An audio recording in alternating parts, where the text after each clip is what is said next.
photos up on their account along with the message, quote, "No peace for these baby killers, F APAC," hashtag pre-Palestine. And to be clear, they didn't use the PG version of the four-letter expletive starting with F in their social media post.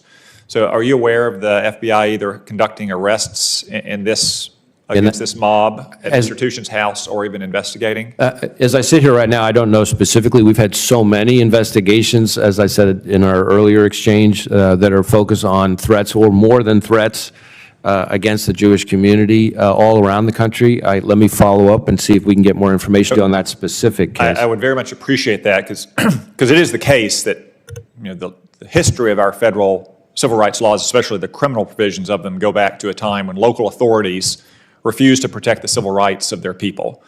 This is paradigmatically in the post-Civil War era when local Democratic officials in the South wouldn't protect the rights of freed black slaves.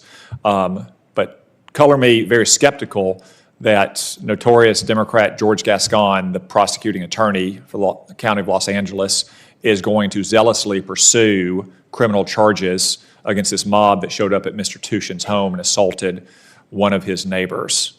So I would very much appreciate you following up with me personally to know that the FBI is at a minimum investigating this mob and the violent attack on one of Mr. Tushin's neighbors. And I hope they'll do so zealously using some of the many techniques that have been used. And for example, the prosecutions of Donald Trump, where the Department of Justice has gone so far as to subpoena people who retweeted or liked Donald Trump's social media posts, or the investigations into the January 6 rioters, where facial recognition technology and cell phone location data has been used.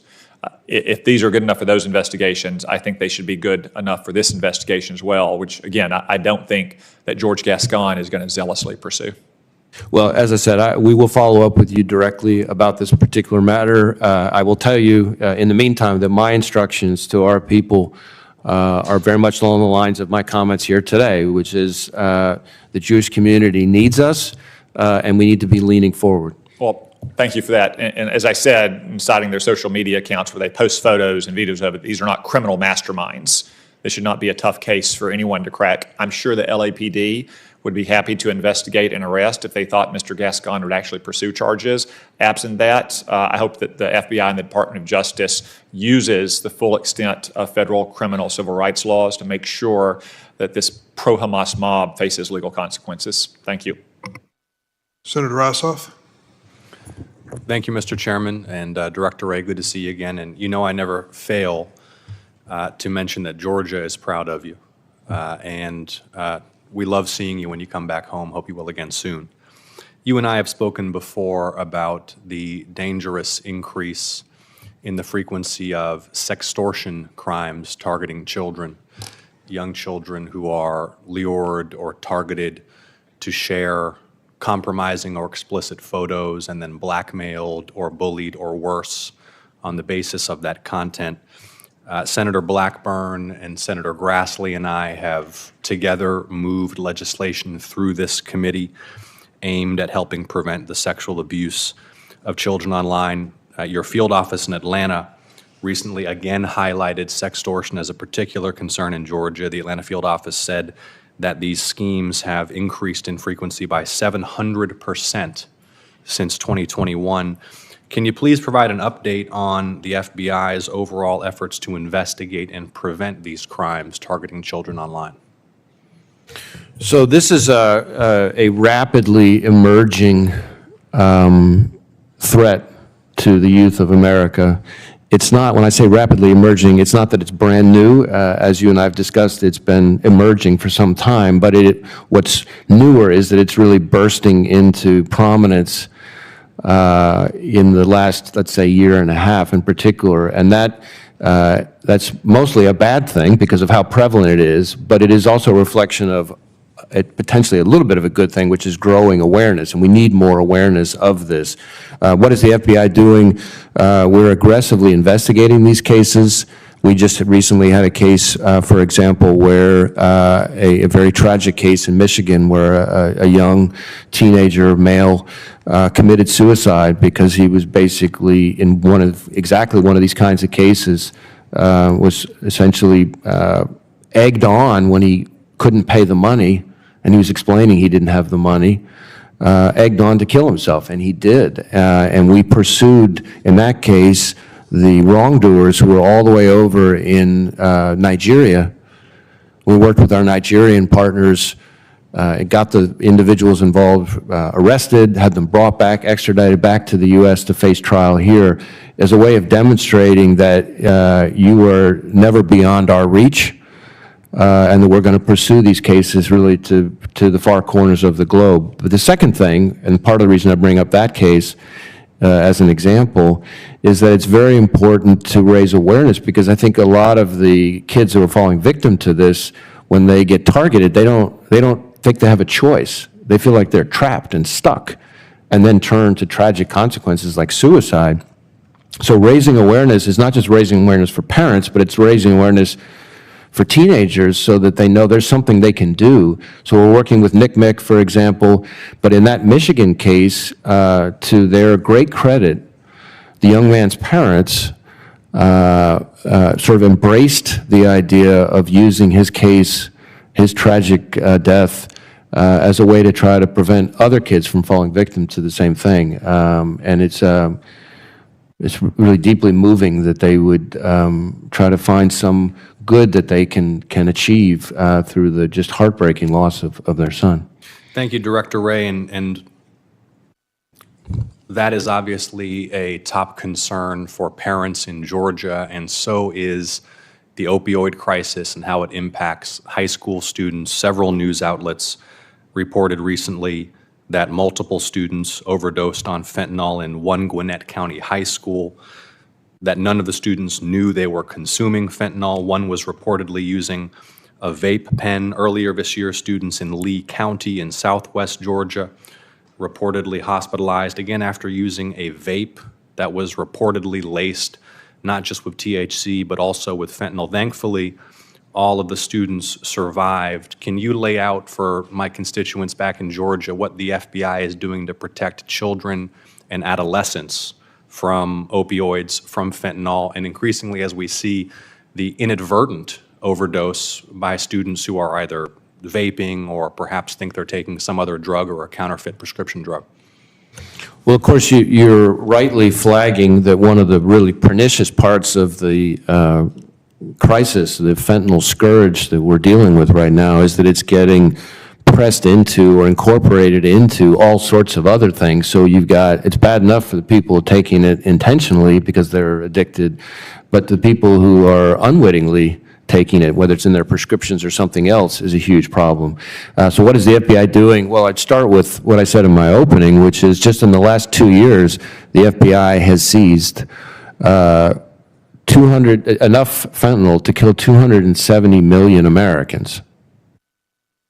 That's essentially 80% of the American public. That's just our work. Obviously, we have lots of partners doing great work too, and just the last 2 years. That's a start.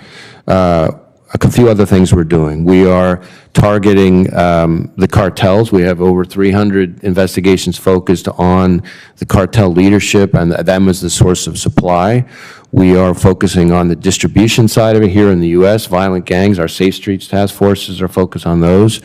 We are targeting the professionals, in effect the healthcare profession, where they become part of it, pill mills and things like that, that are also part of the problem through our prescription drug initiative. We are also targeting the darknet marketplaces where an awful lot of this stuff is being trafficked. We have a whole thing called J-Code with lots of other agencies that we lead that is dismantling darknet marketplaces of opioids. And then from an awareness perspective, we are doing things like we worked with DEA to create a movie called Chasing the Dragon that was shown in schools, and we've got other sort of outreach awareness raising that's focused on schools and youth and educators to try to get at it on the demand side too. Thank you, Director Wray. And with my remaining time, you've touched on this in response to a number of members, but Georgia's Jewish community, Georgia's Muslim community, both expressing to me their deep anxiety at this moment, the increased level of threat, the increased explicit threats, the increased perception of threat and fear. Can you please provide some reassurance to my Jewish and Muslim constituents about how seriously the FBI is taking community protection? And by the way, thank you to your field office in Atlanta and Special Agent Farley for the work that they've done to help reassure my constituents as well. So we are working those cases both through our joint terrorism task forces, but also through, on the criminal side, through our civil rights program as hate crimes. So we've got sort of both engines, if you will, in the FBI focused on it. We also have I created in 2019 a domestic terrorism hate crimes fusion cell, which brings together expertise to try to anticipate where the threats are going. We have opened, I think, 60% more hate crimes investigations post-October 7th than we had before October 7th, and it was escalating pretty fast before October 7th, too.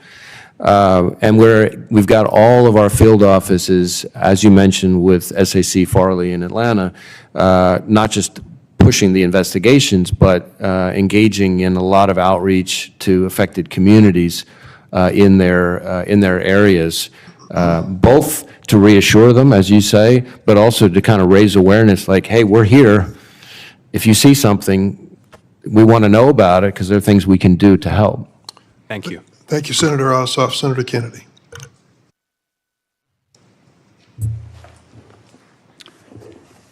Thank you, Mr. Chairman. Mr. Director, it seems to me that some people should not have power. I don't care how smart they are. I don't care how experienced they are. They just don't have enough maturity or morality or ethics to exercise power. And I am talking, of course, about your predecessor. You have been a significant improvement. Unlike my experience with you, and what I've observed is that unlike your predecessor, you're not egomaniacal, and you're not egocentric, and you're not a self-aggrandizer. You don't run around like your predecessor going, look at me, look at me. You don't leak to the press like the Titanic. And I know that's a low bar, but I appreciate it. You talk a lot about 38,000 women and men in the FBI, the vast majority of whom do an extraordinary job, and I agree with that. Most of those women and men that you're talking about are in your field offices. I'm not saying there aren't some in the Washington office. But the problems we've had with the FBI over the past decade, you've alluded to them, have come primarily out of the Washington office. I listened carefully to your recitation of your efforts to clean that up. But I think most fair-minded Americans still wonder if there has been real accountability in all cases. And that's the spirit in which I'm going to ask you these questions. Who made the decision at the FBI to raid Mar-a-Lago for those documents?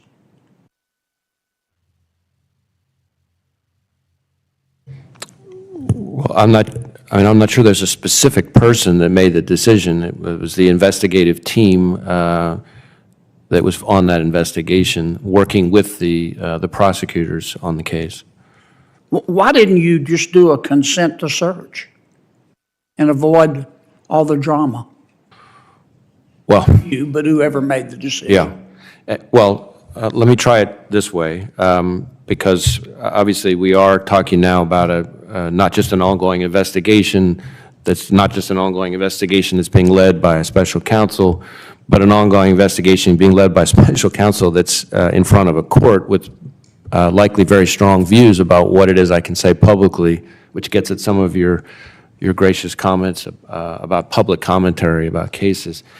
But I think if you, in that particular instance, if you look at the affidavit in support of the search warrant, and more importantly, the pleadings that were filed by the prosecutors in the case, they lay out in a very detailed way all the efforts that were made to ensure compliance short of proceeding to a search, as well as now has been charged, actual obstruction of justice. And so, in my experience, again, speaking more generally now, both as a line prosecutor and now as FBI director, when it comes to obtaining classified information, retrieving it, we typically pursue the least intrusive means possible, but if those don't work, and certainly if there's obstruction of justice, which in this case as found by a probable cause standard by the judge, then it's pretty typical to resort to a search warrant.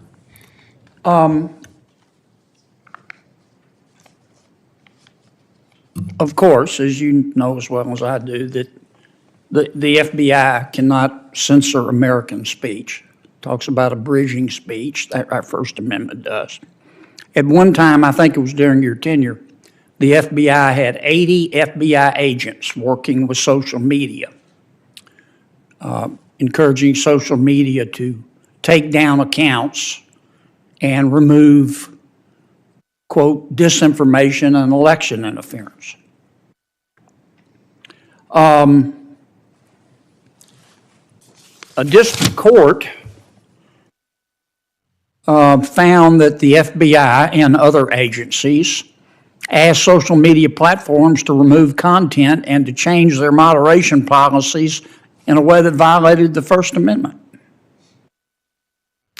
And it went up to the Fifth Circuit. The Fifth Circuit limited the injunction, but here's what the Fifth Circuit said.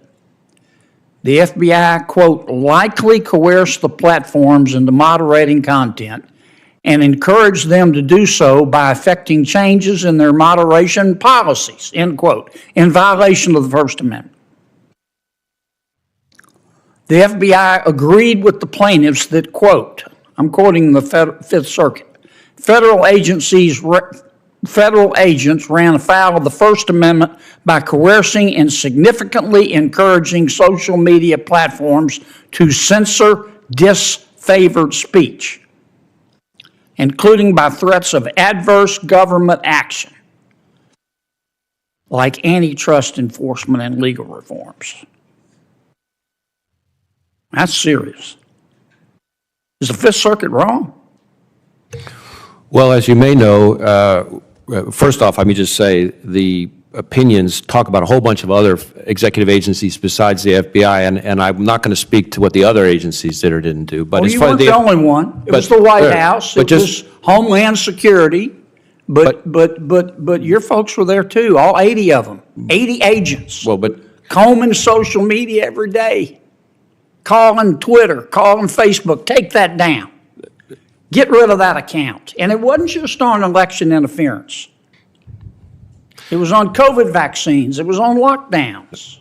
So, a couple things, and I appreciate the opportunity to clarify this. So first, on things like COVID vaccines and stuff like that, the FBI had no role in telling anybody to take anything down. In fact, as you may know, the FBI was the only agency back at that time, and the only agency in the entire intelligence community to reach the conclusion, to moderate confidence, that the origins of the pandemic were most likely a lab leak in China. We were the only agency, so we most certainly were not encouraging anybody to communicate differently on that. Second, even on the topics we did communicate with social media companies about, from everything I've seen, we in fact did not instruct anybody to take that information down. As to the Fifth Circuit's opinion,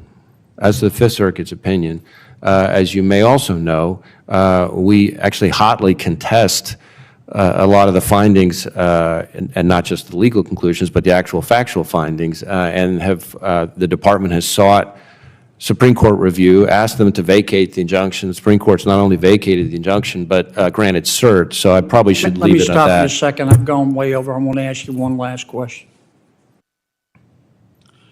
We had a controversy during the election about Mr. Hunter Biden's laptop.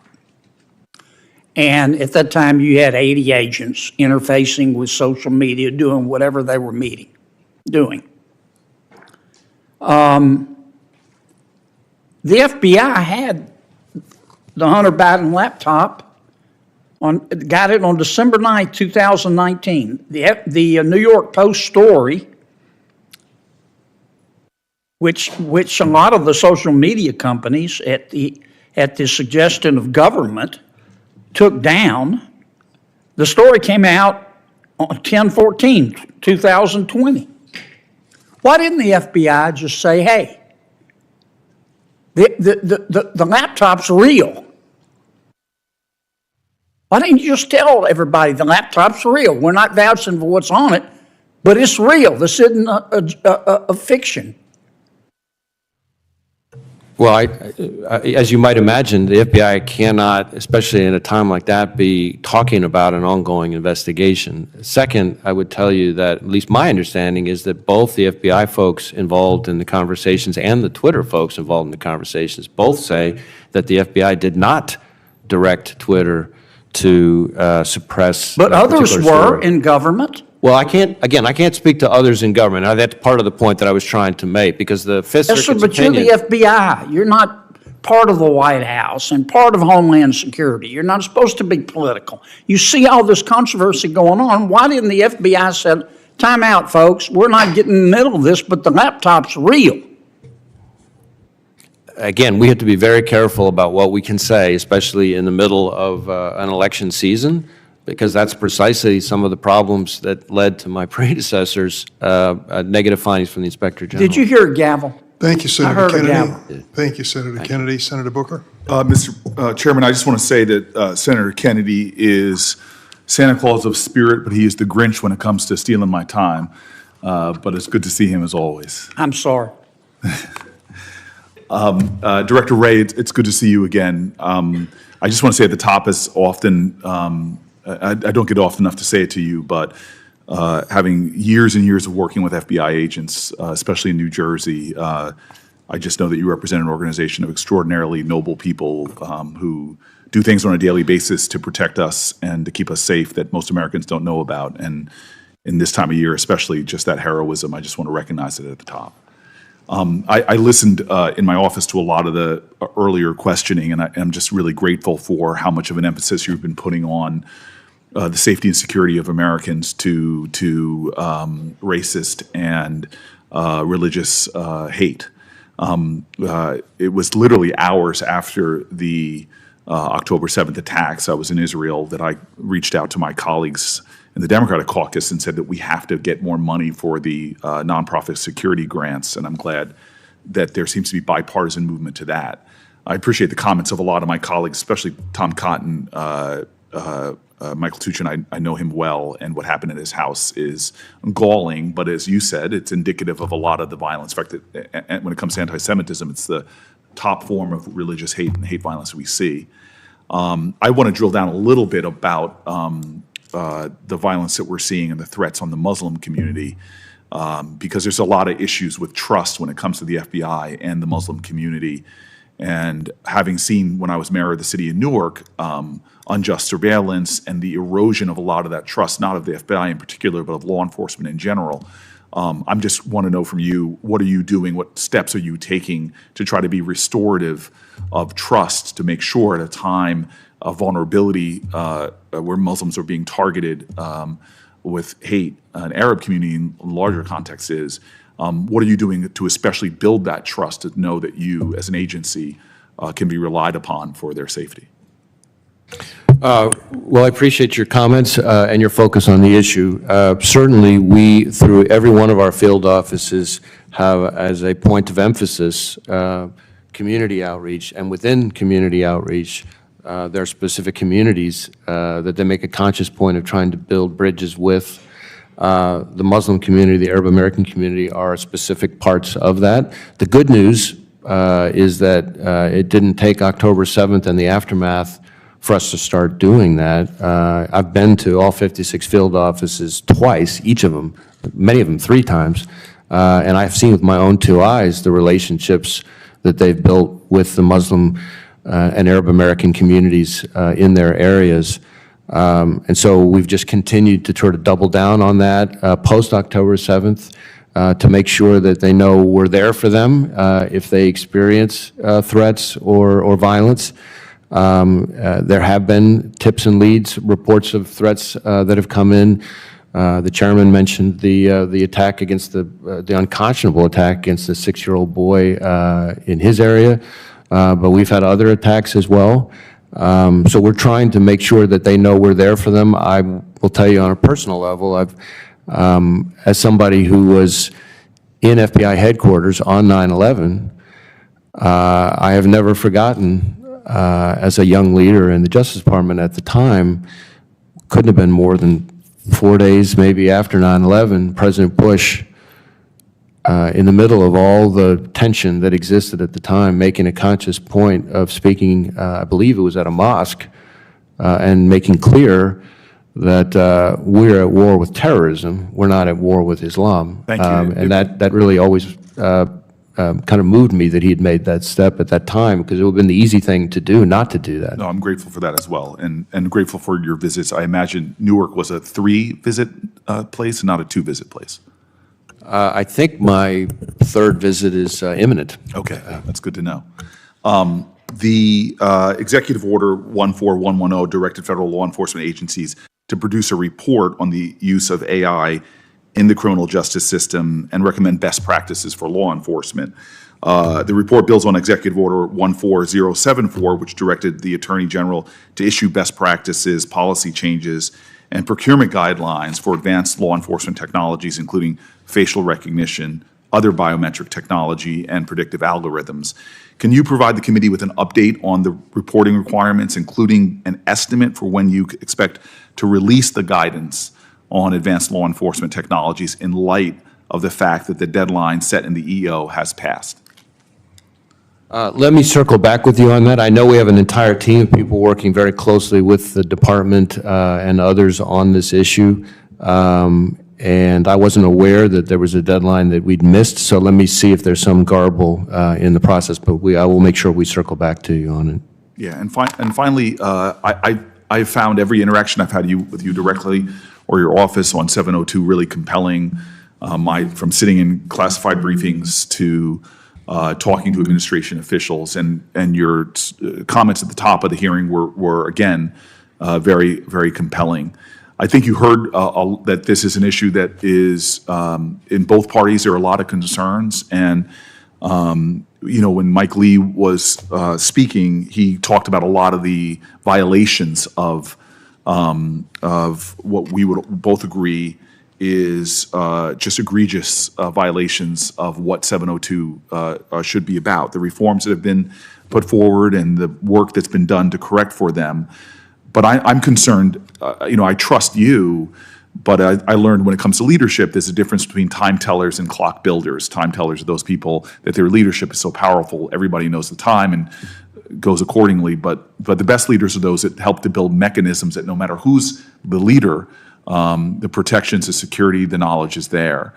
And so when you hear some of these egregious mistakes, can you tell us in testimony now that you're pretty confident that the abuses that were talked about so openly here in this hearing, that those abuses cannot and will not happen going forward?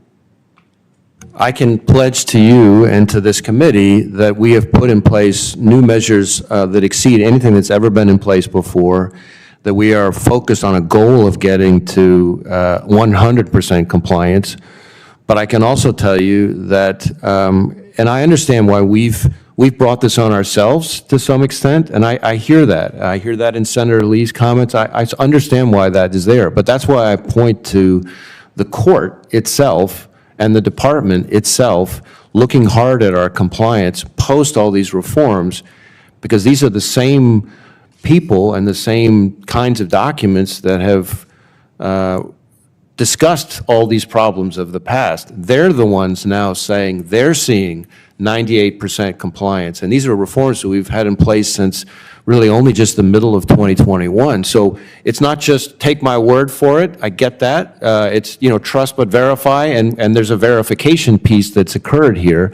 And we think that to the extent that there's a desire to cement those reforms for the long run, that's what legislation could do. Yeah. My time has expired, and I'll just say in conclusion, and I know you know this intellectually, but I actually know you feel this in your heart. My lived tradition is the African-American experience, and clearly the FBI has a very bad history with the black community in the 50s, 60s. Before that, the assurances are critical, and I still have, like the chairman said in his opening remarks, some concerns about how do we ensure that the most sacred ideals of our country aren't violated by law enforcement, especially for communities that have seen historic targeting. So thank you, Mr. Chairman. Thank you, Senator Booker. Senator Blackburn. Thank you, Mr. Chairman, and thank you for being here. The last few weeks, I've been demanding some answers on Jeffrey Epstein's crimes and trying to get these flight records. I've offered amendments to a subpoena,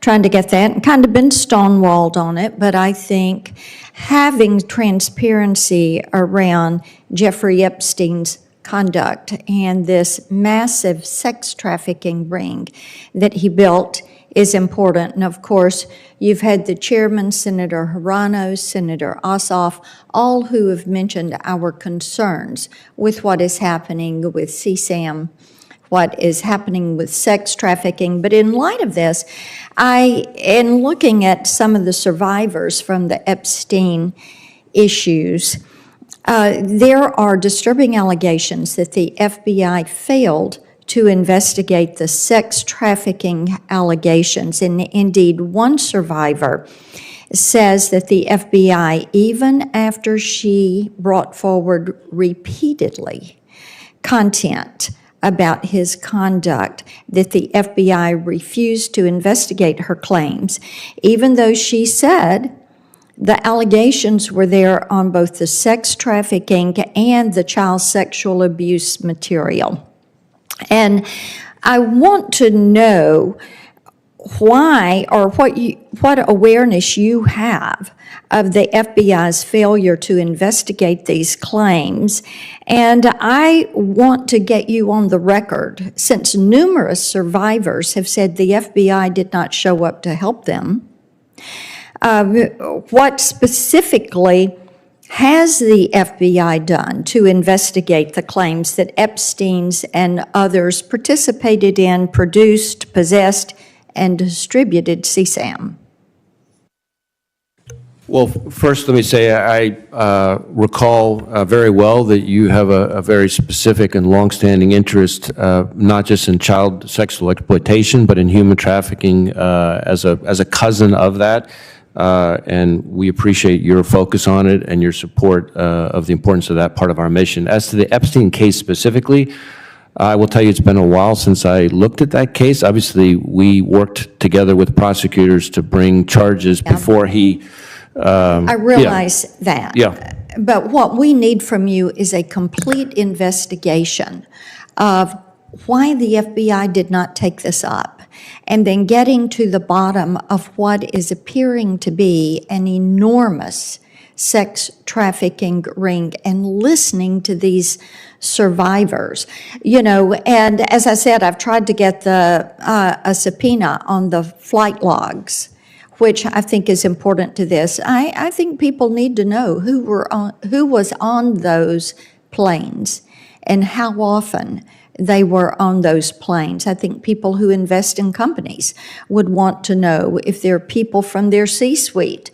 And as we go through this, should those logs be made public? They've been heavily redacted. Well, as I said, it's been a while since I looked at the specific case. I can tell you that we've been increasing year over year, both the number of agents focused on these kinds of cases, the number of victims we've rescued. And so onto the specific case, let me offer to have let me get with my team and figure out if there's more information we can provide to you. That would be great. Yeah. We have never, even through the Ghislaine Maxwell trial, we never got to the bottom of this, and we have these survivors who say, oh, there is so much more. They swept it under the rug, and that is wrong. And you need to right that wrong. Let me ask you about some of the disturbing allegations that have come out of Special Counsel Jack Smith's political crusade against President Trump. And we've seen a heavily redacted search warrant.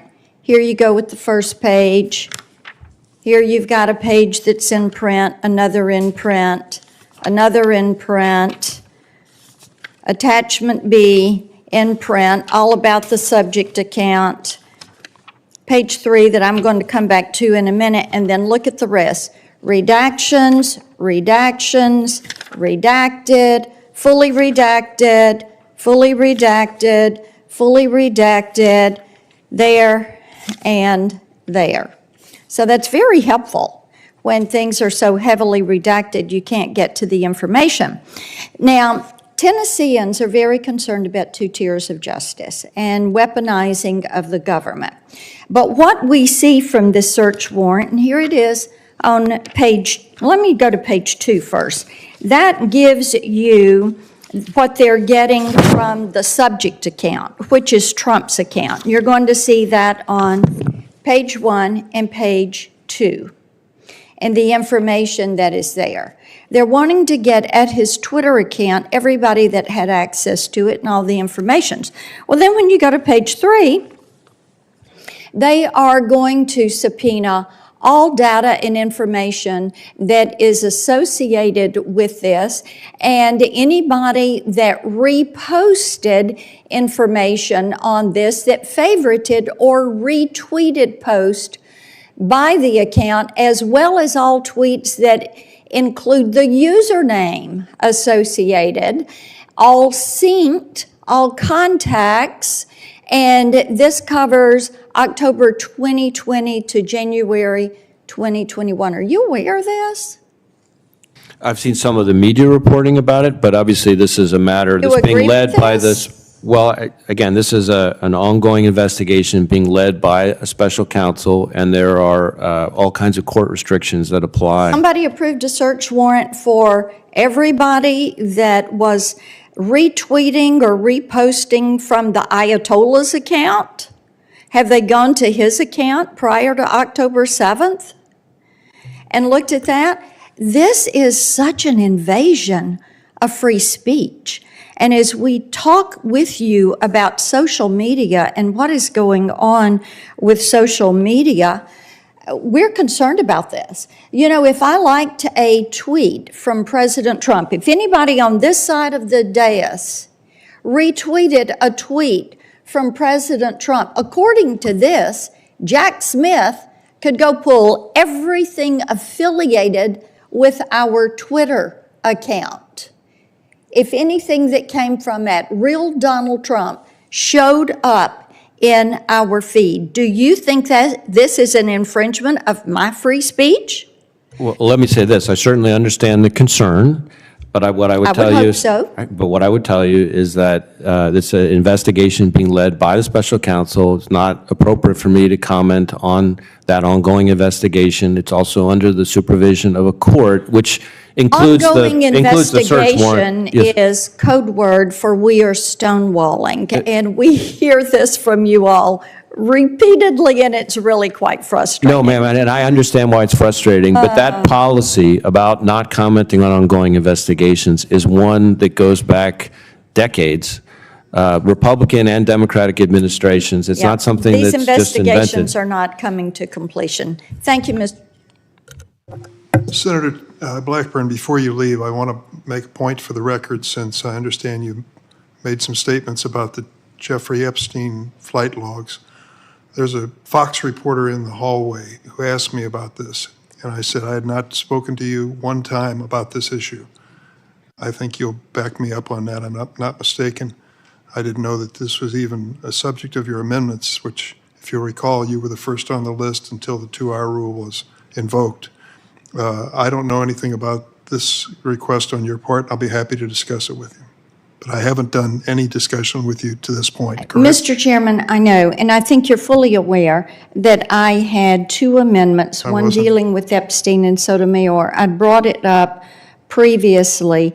You We did. have such an issue in this nation with the sex trafficking, human trafficking rings that have proliferated across this country, and it is damaging the lives of women and girls. We have got to step up and help them. Getting to the bottom of what happened with this Jeffrey Epstein case is going to be an important thing to do.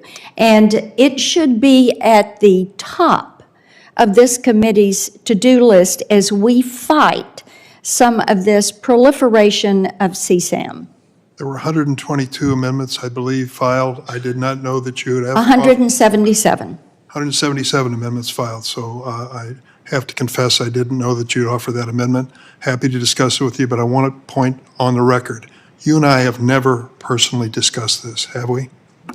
We talked briefly on the floor at the You never mentioned conclusion. what the subject matter of your amendment was. You said you wanted to offer your In amendment. committee, I brought up the subject matter of my amendments. Not in my 3 weeks presence. prior. Yes, sir. It was, I'll pull the transcript for you. I wish you would. Thank you. I wish you would. Thank you, Mr. Wray, for being with us today, and you have perhaps some questions in writing coming your way very shortly. Hope you can respond to them promptly. Thank you again.